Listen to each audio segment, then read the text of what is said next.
부산의 바닷바람이 솔솔 불어오는 해안가 마을. 그곳에 파도책방이라는 이름의 작은 서점이 있습니다.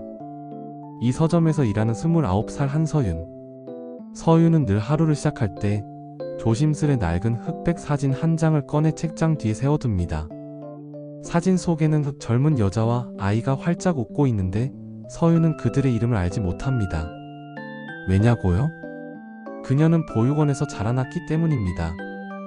가족에 대한 기억이라고는 전혀 없는 그녀에게 이 사진은 마치 세상과 자신을 이어주는 단 하나의 끈 같았습니다. 아무도 모르는 비밀이었죠. 서점 문을 열고 사진을 세워두는 그 작은 의식은 서윤만의 하루 기도 같은 거였습니다. 언젠가 사진 속 미소의 주인을 만날 수 있을까? 그런 마음으로요. 그리고 또 한 사람. 서울에서 심야 라디오를 진행하는 장민석이라는 DJ가 있습니다. 전국에 수많은 청취자가 있지만 민석 역시 가슴속에 지울 수 없는 빈자리가 있었습니다. 6살이던 어느 날 여동생을 놀이터에서 잃어버린 기억. 순식간에 사라져버린 아이. 그 후로 민석은 가족과 함께 부산을 떠났지만 마음 한켠엔 늘 혹시 아직 어딘가에 살아있지 않을까라는 희망을 버리지 못했습니다. 그래서일까요? 그의 방송에는 자주 이런 이야기가 흘러나옵니다. 흑백 사진 속 웃음을 보면요, 이상하게 마음이 따뜻해집니다. 오래전 사라진 무언가가 다시 제 곁으로 돌아올 것 같은 느낌이 들어요. 청취자들은 그저 DJ의 낭만적인 멘트쯤으로 생각했지만 민석에게는 간절한 고백이었습니다. 어느 날 민석은 부산 출장을 왔다가 우연히 바닷가 서점을 찾습니다. 지나가는 길에 그냥 들어온 거였죠. 문을 열고 들어온 그 순간 서윤은 짧게 고개를 들어 손님을 맞습니다. 어서 오세요. 단정하고 차분한 목소리. 민석은 책을 후다가 문득 책장 사이에 끼워져 있는 낡은 흑백 사진의 모서리를 보게 됩니다. 순간 그의 눈동자가 흔들립니다. 익숙한 듯 아프게 다가오는 장면. 물론 그냥 지나칠 수도 있었습니다. 하지만 그날따라 민석의 마음은 이상하게도 불편했습니다. 저기요, 혹시 흑백 사진 좋아하시나요? 그가 무심히 건넨 질문에 서윤은 잠시 멈칫하다가 작게 고개를 끄덕입니다. 네. 오래된 것들 좋잖아요. 그 대답은 마치 두 사람의 깊은 상처를 서로 어루만지는 시작 같았습니다. 민석은 책을 계산하며 영수증을 받아들고 문을 나섭니다. 그 순간 서윤의 눈길은 문이 닫힐 때까지 그의 뒷모습을 오래 따라갑니다. 그날 밤 서윤은 평소보다 더 오랫동안 사진을 들여다봅니다. 사진 속 아이의 눈웃음, 그리고 젊은 여자의 따뜻한 표정. 내가 왜 이 사람들에게 이렇게 끌릴까? 스스로도 알 수 없었습니다. 반대로 민석 역시 라디오 부스에서 생방송을 시작하면서 자꾸만 서점의 풍경이 떠올랐습니다. 책장 사이로 보였던 낡은 사진, 그리고 그 사진을 지키듯 곁에 두던 젊은 여성. 민석은 청취자들에게 말합니다. 오늘의 주제는요, 흑백 사진 속 웃음입니다. 오래된 사진이 여러분에게 건네는 이야기를 들려주세요. 청취자들 사이에서 그날따라 한 사연이 유난히 눈길을 끌었습니다. 닉네임 OLDLIJHT 골동사진 복원가라는 한 여성의 메시지였습니다. 두 장의 사진이 같은 날, 같은 필름에서 나왔다는 증거를 찾을 때가 있습니다. 사진은 떨어져 있어도 결국 하나의 기억으로 이어집니다. 민석의 눈빛이 흔들립니다.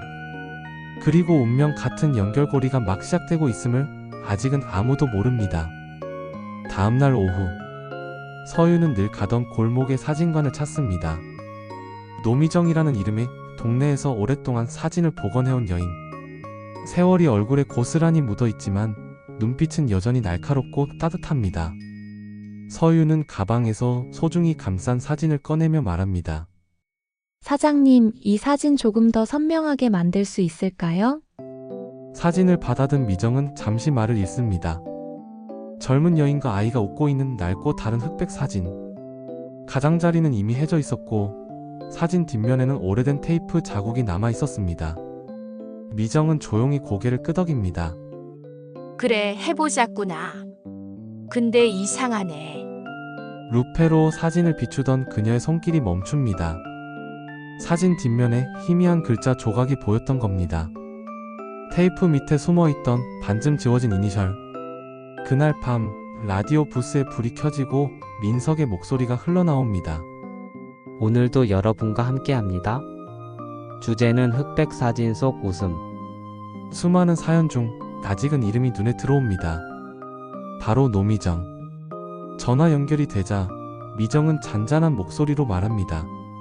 사진을 오래 들여다보면 필름의 그레인, 모서리에 스크래치, 날짜, 스탬프 이런 게 남아있죠. 그게 일치하면 떨어져 있던 사진이 사실은 한 장이었단 걸 알 수 있어요. 그때 사람들은 알게 됩니다. 잃어버린 프레임이 서로를 부른다는 걸요. 라디오 스튜디오 안 민석의 손이 떨립니다. 잃어버린 프레임. 그 말은 마치 그의 오래된 기억을 건드리는 열쇠 같았습니다. 며칠 후 민석은 출장 일정 중 시간을 내어 미정의 사진관을 찾습니다. 사진을 하나 복원하고 싶습니다. 그는 조심스럽게 오래전 잃어버린 여동생과 함께 찍었던 사진의 일부를 내밀었습니다. 잠시 뒤 서윤도 같은 시간대에 사진관에 도착합니다. 사진을 품에 안고 들어온 그녀와 테이블에 앉아있던 민석의 시선이 잠시 마주칩니다. 아, 저번에 서점에서 뵀던. 짧은 인사였지만 두 사람의 가슴은 묘하게 떨렸습니다. 미정은 두 사진을 나란히 놓고 바라봅니다. 그리고 사진을 확대해보며 차분히 말합니다. 여기 보이죠? 이 스크래치가 두 사진에서 이어지고 있어요. 모니터 화면에 두 사진이 겹쳐지자 한쪽의 긁힘 자국이 다른 사진에서 이어졌습니다. 날짜 스탬프도 같아요. 반쪽은 여기에, 반쪽은 저기에 원래는 하나였던 거죠. 서유는 숨을 고르며 묻습니다. 그럼 이 사진들 같은 날 찍힌 건가요? 미정은 단호히 고개를 끄덕입니다. 그래. 분명히 같은 날, 같은 카메라, 같은 필름에서 나온 거야. 순간 민석의 가슴이 두근거립니다. 그는 속으로 중얼거렸습니다. 설마 이 사진 속 아이가? 서윤 역시 손끝이 떨렸습니다. 사진 속 웃음이 지금 눈앞에 있는 낯선 남자의 눈웃음과 겹쳐 보였기 때문입니다. 아직은 서로 모릅니다. 하지만 사진은 이미 오래전 잃어버린 시간을 되찾으라 말하고 있었습니다. 노미정은 조심스레 사진 뒷면에 테이프를 들어 올렸습니다. 거기엔 희미하게 지워진 글자. 한쪽에는 S, 다른 한쪽에는 Y. 보이죠? 원래는 S, Y. 한 이름의 앞뒤였던 겁니다. 그 순간 한서윤의 가슴이 철렁 내려앉습니다. 왜인지 모르게 이 글자가 자신의 삶과 연결되어 있다는 직감이 들었거든요. 옆에서 지켜보던 장민석도 손끝이 떨렸습니다. S. Y 우리 집 여동생. 이름 이니셜도 그랬는데. 그의 목소리가 갈라졌습니다. 미정은 말했습니다. 단서만으로는 부족해요. 확실한 무언가가 필요합니다. 그래서 민석은 가방에서 30년 전의 유품을 꺼내옵니다. 바랜 종이 조각 하나. 유치원 이름표였습니다. 거기엔 또렷하게 적혀 있었죠. 소희. 그 이름은 민석의 어릴 적 잃어버린 여동생의 이름이었습니다. 서유는 말없이 자신의 사진 뒷면을 내밀었습니다. 테이프 밑에 숨어있던 S, Y, 의 이니셜, 소희. 그 이름과 겹쳐지는 순간 방 안의 공기는 숨막히게 무거워졌습니다. 마지막 확인은 단 하나였습니다. 가족관계 유전자 검사. 서유는 망설였습니다. 혹시 결과가 다르면 어쩌죠? 지금까지 쌓아온 희망이 산산이 부서진다면. 하지만 민석은 조용히 말했습니다. 만약 아니어도 좋아요. 그래도 당신은 내 마음속에 오래전 잃어버린 가족 같았으니까. 그 말에 서윤의 눈가가 젖어듭니다. 그리고 결국 두 사람은 검사를 결정합니다. 며칠 뒤 결과지를 받아든 순간 우편함 앞에서 민석은 다리에 힘이 풀려 주저앉았습니다. 형제자매 일치 확률 99.9%. 눈물이 왈칵 쏟아졌습니다. 정말이구나 서윤아. 내가 내 동생이었구나. 서윤도 서점에서 종이를 붙잡고 오열했습니다. 오빠였어요? 나 정말 혼자가 아니었구나. 30년 동안 쌓여온 그리움과 공허함이 한꺼번에 무너져 내렸습니다. 그날 밤 민석은 라디오 생방송을 시작했습니다. 하지만 그는 DJ로서가 아니라 한 사람의 오빠로서 마이크 앞에 앉았습니다. 그는 청취자들에게 익명으로 한 편지를 읽어 내려갔습니다. 사랑하는 사람에게 30년 동안 너를 잊지 않았다. 매일 밤 기도했고 매일 너의 이름을 불렀다. 오늘 드디어 널 찾았다. 이제 다시는 놓치지 않을 거다. 서윤은 서점의 조용한 구석에서 이어폰을 꽂고 그 편지를 들었습니다. 그리고 끝내 참지 못하고 흐느꼈습니다. 그 목소리가 자신의 오빠의 진심이라는 걸 알았기 때문이죠. 서윤은 서점에 돌아와 불 꺼진 매대에 앉았습니다. 가방 속의 결과지를 꺼내 다시 읽고 또 읽었지만 마음은 무겁기만 했습니다. 혼자여도 괜찮다고 늘 스스로를 달래왔는데 이제 와서 가족이 있다고 말하면 난 뭘 어떻게 해야 하지? 고아원에서 친구들이 입양되어 떠나갈 때 서윤은 늘 뒤에 남았습니다. 나는 버려진 사람인가 보다. 그 생각을 껴안고 30년을 살아왔는데 지금 와서 갑자기 너는 소중한 딸, 소중한 동생이었다라고 하니 믿고 싶어도 믿는 게 무서웠습니다. 며칠 동안 민석은 서윤에게 조심스럽게 다가갔습니다. 라디오에서 틈틈이 노래를 띄우며 메시지를 남겼습니다. 혹시 듣고 있다면 전하고 싶습니다. 당신은 혼자가 아닙니다. 30년 동안 기다려온 가족이 있습니다. 서윤은 밤마다 이어폰을 끼고 방송을 들으며 울었습니다. 그 말들이 너무 따뜻해서 오히려 마음이 더 아팠습니다. 그 따뜻함을 내가 받아도 될까? 혹시 나를 잘못 본 거라면 다시 혼자가 될까봐 무서워. 어느 날 서윤은 바닷가에 나가 모래사장에 앉았습니다. 손에는 늘 품고 다니던 흑백 사진을 쥐고 있었습니다. 엄마, 아빠 정말 계셨던 걸까? 오빠가 날 찾은 게 맞을까? 아니면 그냥 내가 그리워하던 가족의 환상일까? 파도 소리에 묻혀 목소리는 떨렸습니다. 하지만 그 순간 마음 한켠에서 희미한 속삭임이 들려오는 듯 했습니다. 넌 혼자가 아니야. 넌 늘 사랑받던 아이였어. 며칠 뒤 서윤은 결국 사진관을 다시 찾습니다.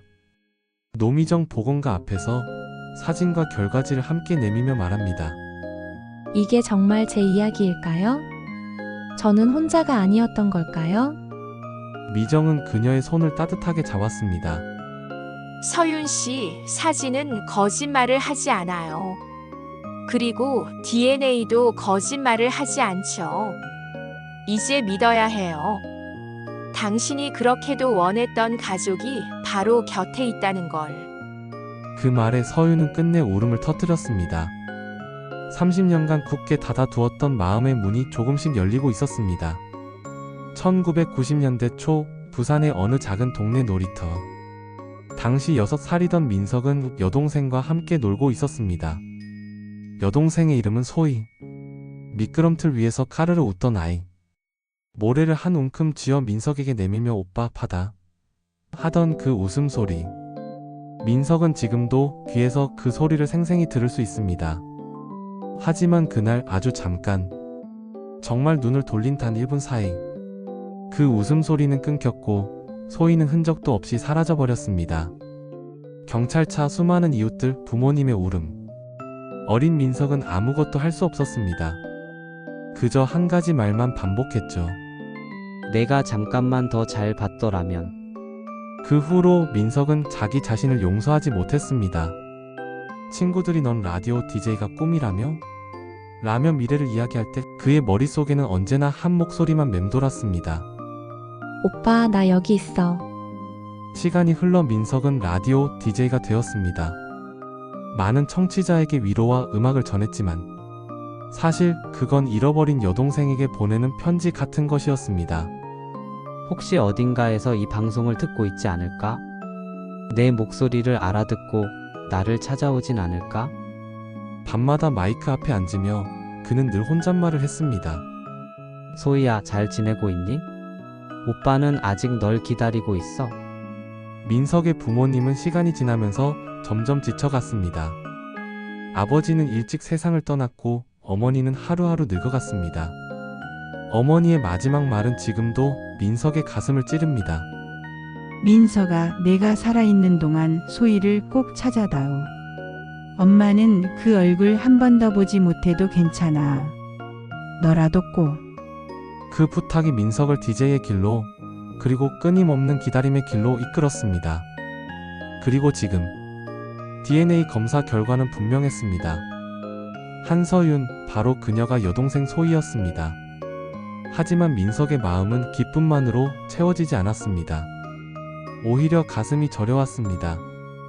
동생아, 널 지켜주지 못한 게 내 평생의 짐이었는데 이제 와서 내가 널 동생이라고 불러도 될까? 혹시 날 원망하지는 않을까? 그의 눈가엔 또다시 눈물이 고였습니다. 서윤이 처음 보육원에 들어온 날은 비 오는 여름날이었습니다. 창밖에서는 아이들이 달리기를 하고 있었지만 서윤은 한쪽 구석에서 낯선 공간을 두리번거리며 가만히 서 있었습니다. 선생님은 다정하게 말을 걸었지만 서윤은 끝내 울음을 삼켰습니다. 내가 여기에 왜 있는 걸까? 혹시 누군가 데리러 오지는 않을까? 그 기대는 며칠이 지나자 조금씩 사라져 갔습니다. 보육원에는 입양을 기다리는 아이들이 많았습니다. 어느 날은 예쁘게 차려입은 아이가 손을 잡혀 나갔고 또 어느 날은 활발한 아이가 새 부모의 품에 안겨 떠나갔습니다. 그럴 때마다 서윤은 창가에 서서 조용히 그 모습을 지켜보았습니다. 언젠가 내 차례도 오겠지. 하지만 차례는 끝내 오지 않았습니다. 아이들이 떠날 때마다 방 안에는 서윤 혼자만 남았습니다. 나는 선택받지 못하는 아이구나. 그 어린 마음에 새겨진 낙인은 성인이 되어서도 지워지지 않았습니다. 그 모든 세월 동안 서윤이 붙잡을 수 있었던 건 흑백 사진 한 장이었습니다. 사진 속 젊은 여인의 미소, 품에 안긴 아이. 그 아이가 자신이라는 것을 서윤은 직감적으로 알고 있었습니다. 밤마다 이불 속에서 사진을 꺼내보며 속삭였습니다. 엄마 혹시 나를 찾고 계신가요? 사진은 낡아가도 그 미소만큼은 선명하게 남아 있었습니다. 그리고 그것이 서윤이 살아갈 용기의 유일한 근거가 되었습니다. 성인이 된 뒤에도 서윤은 누군가의 다정함을 쉽게 받아들이지 못했습니다. 친구들이 넌 왜 늘 거리를 두냐고 물을 때 서윤은 웃으며 대답했습니다. 나는 원래 혼자가 편해. 하지만 진짜 마음속 목소리는 달랐습니다. 혹시 또 버려질까봐, 혹시 또 잃어버릴까봐. 그래서 서윤은 작은 서점에서 조용히 책을 정리하며 살아왔습니다.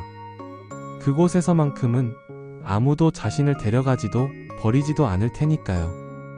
그리고 지금 DNA 검사 결과는 자신이 누군가의 여동생임을 말해주고 있습니다. 그토록 원하던 대답이었는데 서윤의 마음은 오히려 두려움으로 가득했습니다. 정말 내가 그 집의 아이였을까? 혹시 잘못된 거라면 또다시 버려지는 건 아닐까? 그녀는 바닷가에 앉아 사진을 꺼내 들고 눈물을 흘렸습니다. 30년 동안 자신을 지켜준 사진, 이제는 그 사진이 그녀를 새로운 가족에게 데려가려 하고 있었습니다.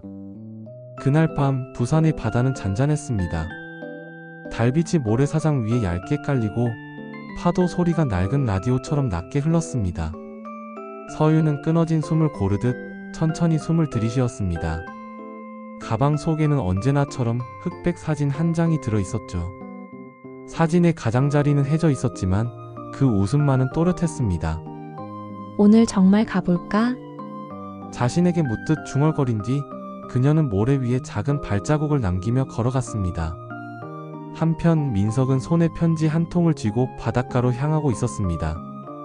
방송이 끝나고도 오래도록 자리를 뜨지 못하다가 결국 마음이 끌리는 곳으로 서윤이 자주 앉던 그 벤치로 발걸음을 옮겼습니다.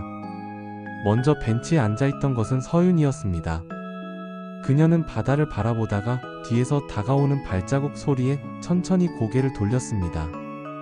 서윤 씨, 민석의 목소리는 바람에 젖어 낮게 떨렸습니다. 서윤은 대답 대신 손에 쥐고 있던 사진을 꼭 쥐었습니다. 오빠, 그 한마디가 입술 밖으로 나오는데 걸린 시간은 30년이었습니다.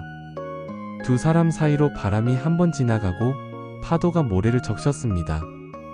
말하려던 수많은 문장들이 목구멍에서 엉켜버렸고 결국 남은 건 이름뿐이었습니다. 서윤아, 그가 아주 조심스런 목소리로 불렀습니다. 오빠, 그녀는 마침내 30년 동안 한 번도 불러보지 못한 호칭을 내어놓았습니다. 다음 순간 민석은 더는 버틸 수 없다는 듯 한 걸음 다가섰습니다. 서윤의 어깨가 살짝 떨렸고 그 떨림을 보자 그는 팔을 벌렸습니다. 서윤은 반걸음 물러섰다가 마치 오래된 문고리를 잡는 아이처럼 천천히 그리고 단호하게 그 품 안으로 들어갔습니다. 미안해, 미안해, 정말 미안해. 민석의 목소리는 자꾸만 울컥거렸습니다. 아니야. 아니에요. 오빠 잘못 아니에요. 서윤은 어린 아이처럼 고개를 젓다가 결국 양손으로 민석의 등을 꼭 붙잡았습니다. 그 순간 시간은 뒤로 흘러갔습니다. 놀이터의 모래, 저녁볕, 작은 손과 큰 손. 그 모든 장면이 파도처럼 밀려왔다가 흩어졌습니다. 두 사람은 오래도록 말없이 서 있었습니다. 서로의 체온과 심장 소리가 섞여 30년의 침묵을 대신했습니다. 포옹이 조금 느슨해졌을 때 혜원은 주머니에서 한 장의 편지를 꺼냈습니다. 흐릿한 빛에도 또렷한 글씨로 적혀 있었습니다. 사랑하는 소희에게. 서윤의 눈에서 다시 눈물이 떨어졌습니다. 그녀는 편지를 받는 대신 가방에서 흑백 사진을 꺼내 조심스레 민석에게 내밀었습니다. 오빠, 나 이거. 이 사진 붙잡고 나 혼자 아니라고 매일 마음속으로 말했어요. 민석은 사진을 들어 달빛에 비춰보았습니다. 젊은 여인의 미소, 아이의 눈웃음. 그리고 지금 눈앞의 동생. 그는 편지와 사진을 한 손에 포개어 쥐곤 다시 한번 확실한 어조로 이름을 불렀습니다. 서윤아, 이번에는 대답이 빨랐습니다. 응, 오빠. 짧은 응답 속에 막 시작된 시간이 반짝였습니다. 우리 천천히 가자. 혜원이 말했습니다. 서두르지 않아도 돼. 내가 불편하면 멈추고 괜찮아질 때 다시 걷자. 서윤은 고개를 끄덕이며 작게 그러나 분명한 목소리로 말했습니다. 나 노력해 볼게요. 믿는 걸. 사랑받아도 된다고 믿는 걸. 바닷바람이 한 번 더 스쳐갔고 민석은 웃었습니다. 잘했다. 그 말 정말 잘했다. 밤하늘엔 별이 하나둘 떠올랐고 두 사람의 그림자가 모래 위에서 천천히 겹쳐졌습니다. 누군가는 그 장면을 이렇게 설명할지도 모릅니다. 오래 미하였던 두 마음이 드디어 길을 찾았다. 여러분에겐 어떤 사연이 있나요? 댓글로 사연을 보내주시면 많은 분들과 아름다운 사연을 공유해드릴게요. 오늘도 시청해주셔서 감사합니다.